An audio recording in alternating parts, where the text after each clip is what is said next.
Mom, Dad, I humbly suggest you save some money and shop Amazon for back to school.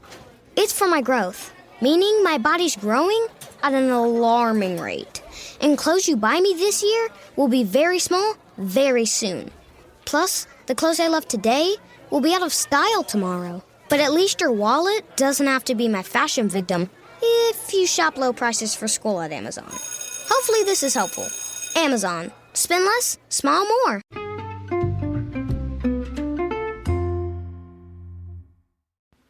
Hi, everybody, and welcome to the Dr. Psych Mom Show. Today, we are going to be talking about the common issue where a guy says to a woman, nothing is ever good enough for you, and why there may be different ways to understand this, some related to your husband and some related to you. It's easy to say that he's just saying that because he doesn't want to do more stuff or something, but that's not always accurate. And on the other hand, it's easy for the man just to say that there's nothing good enough for the woman without exploring why he may think that. So before we get to that, of course, you should be subscribing. So click on subscribe so that you can get all my most recent and other episodes, like 53 subscriber episodes. Why it's good for your wife to complain about you wanting too much sex was the recent one. And they're going to be every 4 episodes. So you'll be missing out on a quarter of them if you don't subscribe. And there's also my Facebook group, remember, where people are talking about a lot of interesting stuff. It's not a support group per se, because that would be, have to be like this whole thing, this whole therapy, HIPAA compliant thing. But it does have a little bit of a flavor of people at least supporting one another. And it's also like saying funny things and jokes and whatever else, it's like a normal group. But anyway, so that would be a secret place, a private Facebook group where people don't see what you comment on my stuff. Anyhow, so diving into this topic. So what are some situations where this comes up? So for example, the woman will tell the man to clean the kitchen, let's say, or the bathroom or whatever, and he will. And this is earlier in the marriage.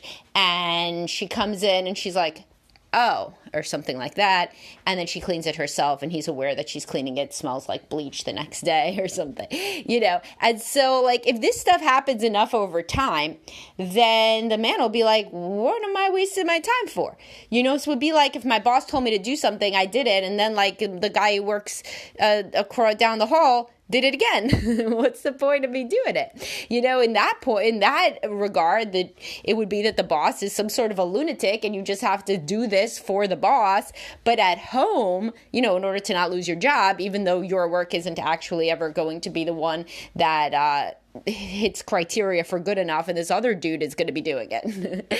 But at home, that seems unreasonable. Like why? And it is unreasonable. You are both going to do the task, so why would you do it first? And it's not framed like, can you pre-clean the bathroom? No, it's framed like, can you clean the bathroom? So that when she does it again, it seems like, well, I really fucked that one up somehow, and or she's never satisfied. So neither of those is going to create a atmosphere hospitable to the man really putting in some effort. Because he did put in some effort. That's what people forget. Early in the relationship, there could be 2 things that go on. Either the woman really never lets the guy do anything, and then later in the relationship, all of a sudden, she says, clean the bathroom. He's like, how the fuck do I do that? And then she's like, oh my God, you don't even know how to clean the bathroom. Forget it, I'll do it. I see that a lot. Or she says, clean the bathroom. He does a bad job. She reacts like she would with no one else in her life. So with anyone else in her life, she'd be like, oh, that's a good first try for somebody who never cleaned the bathroom. Here, could you next time do this, this, and this? Like she does with her kids. Instead saying, oh my God, that's how you think a bathroom should be cleaned. Forget it. I'm not going to do anything. Or by the time that she asks him to start cleaning the bathroom, he's already mad at her for like a million reasons. She's also mad at him. And he's like, fuck it. Like, I'm not going to do that. You never told me to do that. I'll hire somebody to do it, but I'm not going to do it because I don't want to clean the bathroom. And this was never part of anything that we had to do before. And I'm going to hire a housekeeper. Now, there used to be in previous generations something where the man would say, no, you clean the bathroom. I don't know any men that brave. This is a different generation. I do not see any men who say that. No, it's your job to clean the bathroom. Never. I mean, if they exist, that man's being a douchebag. But if he doesn't say to you, so then if you say, well, then I'm not going to clean it either, and he's like, well, then fuck it, nobody will. I mean, you really ought to get into couples counseling. So, if you won't pay for the housekeeper to do it, if he's not going to do it, and he's saying the only option is that you're going to do it, that's not a marriage, but it's also nothing that I see. So it's, we don't have to talk about it anymore. If you are married to the guy who does do that, then couples counseling must start forthwith. Because you can't just say to somebody, I don't ever want to participate in this activity and I have no other option in case you don't either. Unless, of course, then this is a point, unless there was a marital contract where it was made very explicit that the woman wanted to and would stay home and take care of the, quote, house and children, and he would go out and make all the money. In that case, sometimes women then say, no, actually, I want to take care of the house and kids, but I don't want to ever clean the bathroom again. In those cases, the man may be like, well, I thought that was part of the deal. But quickly, he changes his tune and is, because he doesn't want to be painted as like the biggest asshole on the planet or a huge chauvinist. So he says, so then we could get somebody in every other week. Now, even this in and of itself is interesting because this is exactly why the guy will say nothing's ever good enough for you, because frequently the woman will be like, every other week, bathroom has to be cleaned twice a week. And then he'll be like, no, it doesn't. It could be cleaned every other week. And she'll be like, well, then that's basically like you opting out of it. And then we have like a whole huge discussion. So the entirety of this is based upon different expectations for how things are executed. And that's why when people divide certain tasks, it only, like in this whole I forget what it's called, Fair Play or some kind of book or whatever, where you like divide up the chores with cards. This can work for some people, but it would work for people who could have figured this shit out anyway. The people that I see are the ones where if they divided the chores on the card, one would have trouble with how the other one did their half of the cards. So that's the issue to work on. So if you are truly somebody with extremely high standards, you probably suffer from anxiety. Now, anxiety is one of those things that people don't admit to having because they don't think of it as anxiety. They think of themselves being real type A or something. But if you are somebody who does suffer with anxiety / is really type A, wound, really tight, high-strung, constantly worrying, has a million lists, always thinks about what could go wrong, you know that person, the person with anxiety? So if you're that person, then it's unlikely that the other person's chore performance or childcare or really anything is ever going to meet your standards. You got to look internally at what your standards are. Frequently, you were raised in a very perfectionistic, rigid household with a lot of rules and expectations for your behavior, almost impossibly high standards. And now when you see what you think of as anybody phoning anything in, you get very angry. And you should refer back to my podcast. Is a subscriber one on why people hate certain traits in others. If you are somebody who hates when people, quote, phone it in ever, and you're telling yourself that's just because, like, you have such a big, strong work ethic, it's also because you wish you could be relaxed. On some level, you just wish that you could sometimes be relaxed. And so you're jealous of people who, clean the bathroom, but don't get down on the floor and take away every tiny speck with a toothbrush, because you're not that person. And it's hard to be the person you are and easier to be that other person that doesn't suffer from anxiety. So there's that side of it. There's also the side of it that maybe the husband now is really doing a shit job out of some passive aggressive thing where he doesn't know how to say, I either don't want to do this task and will figure out other ways to do it, or I feel completely constricted by your anxiety in every regard, and like my life is very really restricted and we can only operate in this very narrow band of potential things that we can do because of your anxiety. And as I talked about in the podcast, eons ago in season 1, aka a couple months ago, about why men want divorce. They want divorce infrequently compared to women, but when they do, one of the reasons is they feel that the woman's anxiety is constricting and restricting their life and that of their children.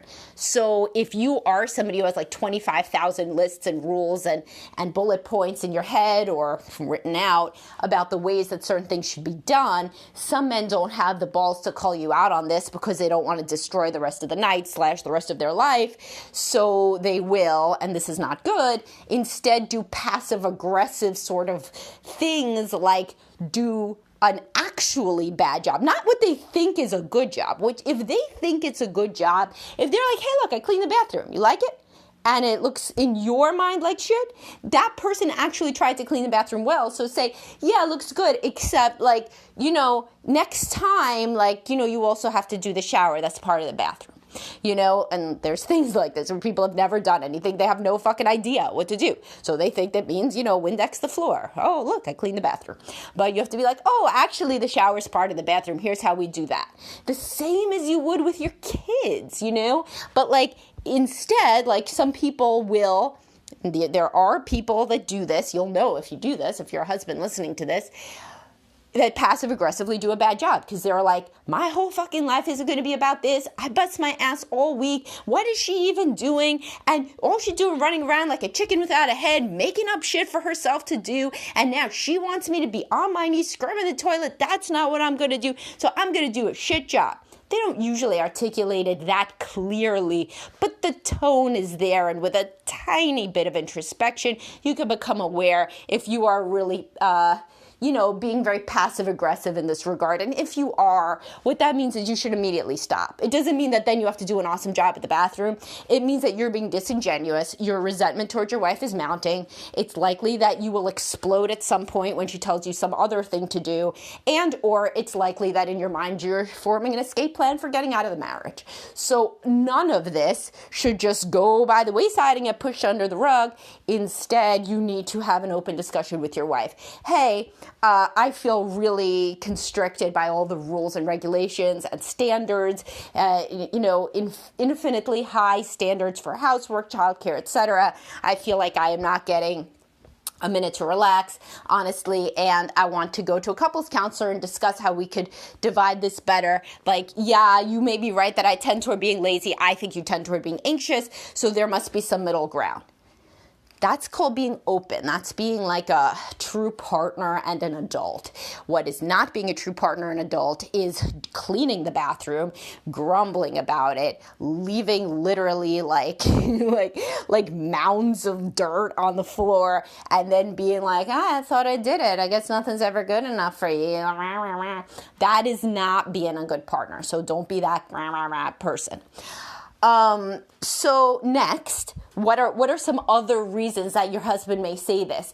There's something called maternal gatekeeping. So this is applicable mostly to childcare versus housework, but it can be more for housework. If your identity, it can be some for housework. It was more in previous generations when women's identity was also around keeping a nice home instead of just like being a good mom. Usually the women I see, they prioritize being a good mom in this generation above identifying deeply with the house. Some women do identify deeply with the house as well. So if you are doing gatekeeping behavior, what this means is that you are basically subconsciously stopping your husband from engaging on certain childcare or housework, but we'll stick to childcare related tasks because you secretly want to be the only one who can do it. I see this a lot with working moms, less so with stay-at-home moms, but sometimes with them too. So with working moms, frequently there's a lot of guilt for being away all day. So there is a point of pride about that you are the preferred parent and you are the only one who can do X, Y, or Z.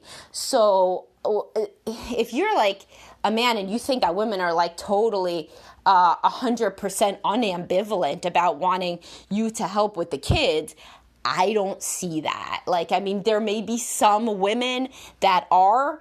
Many women, if it flips and the child prefers you, they don't feel good about it. So you could ask your wife where she is on this spectrum, because if you were the I don't see any men who come in and say to me, I feel so bad that the kid reaches out for mommy instead of me. No, that's not true. That's not true. I've seen that a couple times. I have seen that a couple times. That's among guys with honestly very preoccupied attachments. You could refer to my attachment theory podcast. So guys who take that personally, there are some, but really most guys feel kind of proud of that. Like, I picked a woman who's a good mom, to the point that naturally the baby prefers the mother. I do see this, by the way, with co-parenting situations after divorce, that a man feels really bad when the kid doesn't want to come to him and instead keeps asking about the woman. But I see it much more that women feel bad when the kid prefers the dad, whether or not they're divorced. So there's a lot of women who got to be really honest with themselves. So if you say that you want... like this whole default parent thing, I have rarely heard it said without some sort of, kind of pride a little bit. Like, oh, they go right past their dad. Dad's standing right there and they'll come over to me to ask for orange juice. It's just the craziest thing. And I say, why can't you go over to your dad?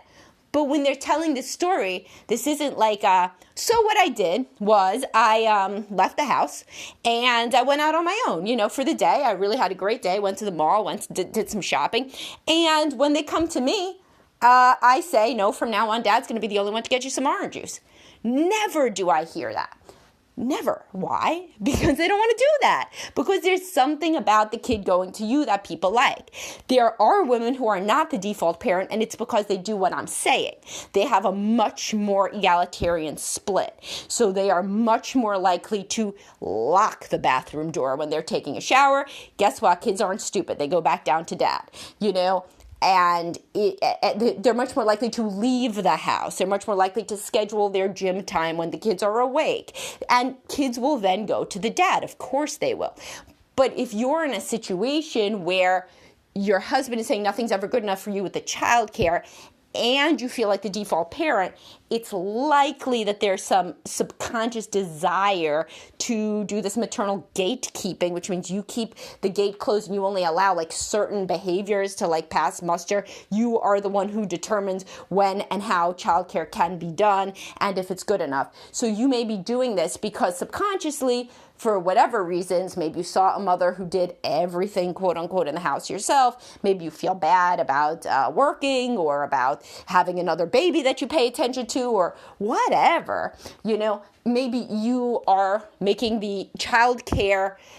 There's a lot of barriers to entry, with the child care, and your husband has to get it 100% right, but you don't even want him to get it 100% right, really, because then the child might prefer him and or would prefer you guys equally, and you secretly like being mommy, and that's totally normal to want to be the preferred parent, but when you don't make it honest, is the problem. That's when the problem comes, is when there's this disingenuous thing where women are like, no, I totally want you to do exactly half of the childcare all the time. But then somehow you are genuinely trying and you can't seem to ever get it. That's usually because there's this maternal gatekeeping going on. Sometimes it's because the guy is actually being extremely lazy, and he isn't doing anything at all. And here's how you can tell the difference. What do other people think of your relationship? If they think that your husband's a really involved dad and that the kids gravitate toward him and that he's good, he probably is. If you have infinity problems with how he does childcare, that may be a you thing. And if other people, if your friends, after y'all go to a barbecue with the kids, if you're approached by friends who are like, oh my God, you too? My husband does nothing either. They were just standing over there, drinking beer while we were in the pool all day with the kids doing everything. Well, guess what? That's a reality check. Yes, and your husband does less than other people. So then you got to think, am I the one who says, oh yeah, go over there, honey, and drink a beer, and then resents him? Or is it literally that I'm begging him, hey, can you come to the pool now? Can you come to the pool? I want to go drink a beer with my friends. Can you come to the pool? And he's like, no. If it's in that case, you definitely need to be in couples counseling. If it's in the first case, you need to be in individual counseling. So that's how you can tell the difference. So overall, what is the summary of this? There are many reasons. Oh, and one more reason that a man may think that a woman always wants too much and is nothing's ever good enough and whatever. is because he grew up like that. He grew up in a house with very disapproving parents, and he could never please them, and so he is basically reenacting the same dynamic with his wife, and we do that subconsciously by basically doing the same activity. So if it's very familiar to you that somebody finds your behavior lacking, then A, you'll find somebody disapproving, or, as I talk about on my podcast, you either find or create the partner that reminds you of how you grew up, or you basically do a shit job on things because that's familiar to you to be disapproved of. And the idea of yourself as somebody who would really excel and then be approved of is so weird. You may say you want it, but it feels so uncomfortable that you stay in the comfort zone of kind of being a fuck up that doesn't do much, that always has a woman, first your mother, now your wife, rolling her eyes, and basically thinking that you're lazy. And this is kind of an individual therapy issue. So if that's you and you feel like your wife has even probably said stuff like that, but you don't even try, Like sometimes women will be like, it isn't me. You don't understand. Like I beg him to do things. I think he does a good job, but then somehow he always is saying like that he can't do things that he can do, So if your wife is trying to even hype you up, so there's some cases where you find obviously familiar to you as a woman who disapproves of you. So you'll find a woman who is critical of you in every way. But sometimes you find a woman who isn't, but then you kind of make it in the same dynamic. So if you catch this early enough, then you could stop yourself from sabotaging your marriage. And you could say, she actually says I do a good job at stuff, and then I'm the one who says, no, I'm a fuck up. Why am I doing that? I guess it must be because I deeply believe I'm a fuck up. That would have to do with me stuff, with my family of origin stuff, not with her. She seems to be saying I can do it, and I'm the one who's like acting like or saying that I can't. So that's another issue as well. So the summary here is there's myriad reasons that you could be getting into this dynamic, some of which have to do with you, some of which have to do with your husband, all of which have to do with the dynamic that was co-created.